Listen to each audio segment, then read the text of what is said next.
বিএনপির চেয়ারপারসন ও সাবেক প্রধানমন্ত্রী খালেদা জিয়াকে রাজধানীর এভারকেয়ার হাসপাতালে দেখতে যান দলের ভারপ্রাপ্ত চেয়ারম্যান তারেক রহমানের স্ত্রী ডাক্তার জোবাইদা রহমান। ২.৫ ঘণ্টার বেশি সময় হাসপাতালেই ছিলেন তিনি। পরে দুপুর ২.৫টার দিকে হাসপাতাল ত্যাগ করে ধানমন্ডির পারিবারিক বাসা মাহবুব ভবনে পৌঁছান। বিএনপি মিডিয়া সেল জানিয়েছে, শুক্রবার বিকাল ৪টায় তিনি ধানমন্ডিতে মায়ের বাসায় পৌঁছান।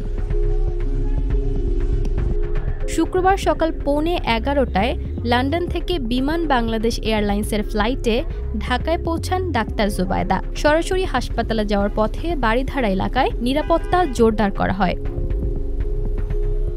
চিকিৎসার জন্য খালেদা জিয়াকে লন্ডনে নেয়ার প্রক্রিয়া কিছুটা পিছিয়েছে, কারণ কাতারে পাঠানো এয়ার অ্যাম্বুলেন্সের কারিগরি সমস্যার কারণে সময় মতো আসেনি। তবে জার্মানি থেকে পাঠানো এয়ার অ্যাম্বুলেন্সের সব ব্যবস্থাপনা করছে কাতার সরকার। শনিবার বিকেলে ৫টায় এটি ঢাকায় অবতরণ করবে। প্রয়োজনীয় অবতরণ অনুমতি ইতিমধ্যে সম্পন্ন হয়েছে।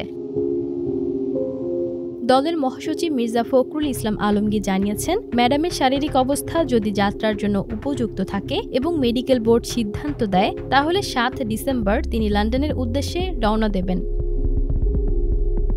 খালেদা জিয়া বর্তমানে ১৩ দিন ধরে এভারকেয়ার হাসপাতালে চিকিৎসাধীন। ফুসফুসের সংক্রমণের কারণে জটিলতা কিছুটা কমলেও হৃদযন্ত্রের সমস্যা ও অন্যান্য কিছু সমস্যা এখনও অপরিবর্তিত রয়েছে।